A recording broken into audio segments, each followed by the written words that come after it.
ओम नमः शिवाय। हर हर महादेव। दोस्तों श्राद्ध पक्ष चल रहा है। इन पक्षों में आप जो भी उपाय करते हैं उनसे हमारे जीवन में कभी भी दुख तकलीफ कष्ट नहीं आते। तो दोस्तों पूज्य गुरुदेव की कथा सुन करके और समझ करके बहुत अच्छे से आपको समझाने का प्रयास करूँगी। अगर आपके कोई बात समझ में ना आए तो कमेंट करके मुझे पूछ लीजिएगा। जो कि पितृपक्ष में किए जाने वाले उपाय बहुत अच्छे और सुंदर उपाय बताए हैं। इन उपायों को अगर आप करते हैं तो आपके ऊपर से पितृ दोष भी खत्म हो जाएगा और आपके घर में सुख शांति और धन वैभव की भी प्राप्ति होगी। दोस्तों पूज्य गुरुदेव ने आज की कथा में बताया है, जिस किसी के भी जॉब नहीं लग रही हो या किसी इंटरव्यू में बैठने जा रहे हैं या किसी परीक्षा में बैठने जा रहे हैं तो उसके लिए भी उपाय बताया है।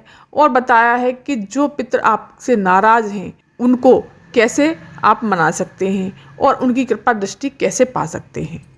और या फिर किसी लड़के लड़की की शादी नहीं हो रही, विवाह नहीं हो रहा, काफ़ी दिन हो गए, परेशान हो गए हैं, तो इन पितृपक्षों में ये उपाय कर सकते हैं।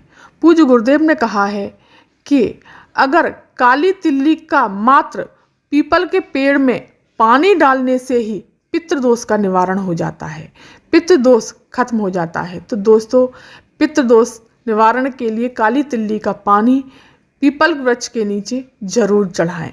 और दोस्तों पूज्य गुरुदेव ने कहा है जिन बेटे बेटियों का विवाह नहीं हो रहा है उन बेटे बेटियों से एक लोटा दे दीजिए, उनको जल भर के दे दीजिए अपने घर से, उसमें काला तिल डालकर पीपल के पेड़ के नीचे चढ़वा दीजिए। इन पितृपक्षों में अगर ये उपाय करवाते हैं बच्चों से तो निश्चित ही 3 महीने में बाबा उनका मंगल विवाह तय करवा देगा और आपके घर में खुशियां जरूर आएंगी। बहुत रोग घिर गया है, ऐसा लग रहा है कि बहुत बड़ी बीमारी शरीर में आ गई है, बहुत बड़ी बीमारी शरीर में प्रवेश कर चुकी है और वो बीमारी खत्म ही नहीं हो रही है, दवाइयों पे दवाइयाँ चल रही हैं।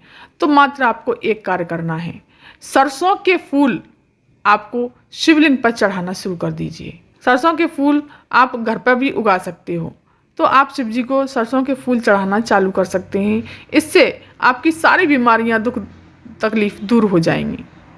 दोस्तों पूज्य गुरुदेव कहते हैं कि अगर आपको ऐसा लगे कि घर में सुख नहीं है, शांति नहीं है, लक्ष्मी तो है, परिवार छोटा भी है, बहुत अच्छा परिवार है, लेकिन सुख शांति नहीं है, जब देखो तब किसी न किसी का मुंह चलता रहे, क्रोध में बोलते रहें, लड़ाई झगड़े बने रहें, टेंशनें आदि रहें, तो आपको इन पितृपक्षों में क्या करना है कि जब भी कभी आप ब्राह्मण को भोजन करा रहे हों या ब्राह्मण आपके यहाँ भोजन करने आए हों तो आपको एक उपाय करना है। एक सुगंधित चीज़ आपको अपने परिंदे के साथ पास में, आपको अपने मटके के पास में सुगंधित चीज़ रख देनी है, जैसे कि इत्र को थोड़ा सा रुई लगाकर, रुई में भिगोकर मटके के पास में उस इत्र को रख दीजिए। आपके घर में कभी लड़ाई झगड़े कलह नहीं होंगे और मन हमेशा शांत रहेगा और सुख शांति आपको प्राप्त होगी।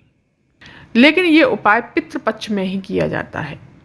और दोस्तों एक बात और, आपने गाय को रोटी खिलाई ना खिलाई, ब्राह्मणों को भोजन दिया ना दिया, स्वान को भोजन दिया ना दिया, कौओं को दाना डाला नहीं डाला, खाना खिलाया नहीं खिलाया, कुछ भी किया नहीं किया इन श्राद्ध पक्षों में, लेकिन बस आपको अमावस्या के दिन सिर्फ और सिर्फ एक दीपक लगाना है, वो भी लंबी बाती का।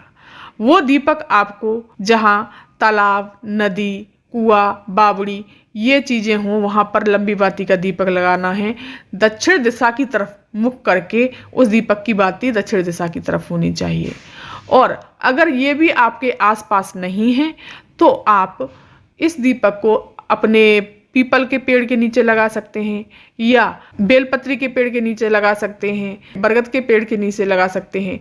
इस दीपक को इस जगह पर जरूर लगाएं, क्योंकि आपके पितृ जब पितृलोक से आते हैं तो वो पूरे श्राद्ध खाना खाते हैं, भोजन ग्रहण करते हैं, उसके बाद में अमावस्या के दिन शाम के समय पर अपने पितृलोक में चले जाते हैं। तो शाम के समय पर जब पितृलोक में जाते हैं तो आपको सुख शांति का, धन वैभव का वरदान दे करके जाते हैं।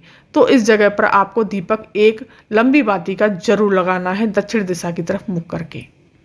अगर वो कोई बच्चा इंटरव्यू में बैठ रहा है और वो काफ़ी समय से बैठ रहा है और वो निकल नहीं रहा है और बहुत प्रयास करते हुए उसे हो गया, तो आपको क्या करना है, जिस दिन इंटरव्यू देने के लिए जाएं या इस पितृपक्षों में आपको शिवलिंग पर एक बेलपत्री लेकर के जानी है और बीज वाली पत्ती पर शहद लगा लेना है और अंगूठे से उस पत्ती को दबा करके सीधे हाथ में पकड़ करके शिवलिंग पर चिपका देनी है और नाम लेना है कुंदकेश्वर महादेव का।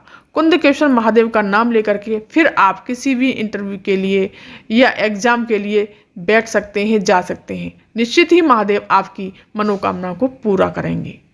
आपकी सर्विस नहीं लग रही हो, नौकरी नहीं लग रही हो, या पहले जॉब किया करते थे अब छूट गई है और काफ़ी समय हो गया है जॉब आपकी लगी नहीं रही है, 2-3 साल हो गए प्रयास करते करते फिर भी आपकी नौकरी नहीं लग रही है, आपको क्या करना है, इसका उपाय कि काली तिल्ली को पीस लेना है और उसको पीस करके एक लोटा लेना है, उस लोटे में उस काली तिल्ली को डाल देना है और उसमें जल भर लेना है और फिर आपको उस मटके के पास में उस काली तिल्ली को पिसे हुए जल के पात्र को मटके के पास में रख देना है और रख करके दूसरे दिन सुबह उठ करके उस जल को लेकर के जाना है जहाँ पीपल का, बड़ का या बेलपत्री का वृक्ष हो, उस जगह पर कहीं भी आप इन तीनों वृक्षों में से किसी भी पेड़ में जा करके आप इस जल को डाल देना। पूज्य गुरुदेव ने बताया है कि ये तीनों वृक्ष पितरों के तुल्य माने गए हैं, तो इसको समर्पित करने के बाद अपनी मनोकामना बोलते हुए अपने घर आ जाना है। तो दोस्तों, पूज्य गुरुदेव ने कहा है कि बाबा चाहेंगे इन पितृपक्षों में अगर ये उपाय करते हैं तो आपकी मनोकामना और आपकी नौकरी, जॉब जरूर ही जरूर इन 3 महीनों में लगवा देंगे। तो दोस्तों, ये थी जानकारी आज की। ये जानकारी आपको कैसी लगी? अगर पसंद आई हो तो चैनल को सब्सक्राइब कर दीजिए, वीडियो को लाइक कर दीजिए और कमेंट में श्री शिवाय नमस्तुभ्यम अवश्य लिख दीजिएगा। धन्यवाद। भोला सब दुख काटो मारा, ओ भोला सब दुख काटो मारा, शिव सा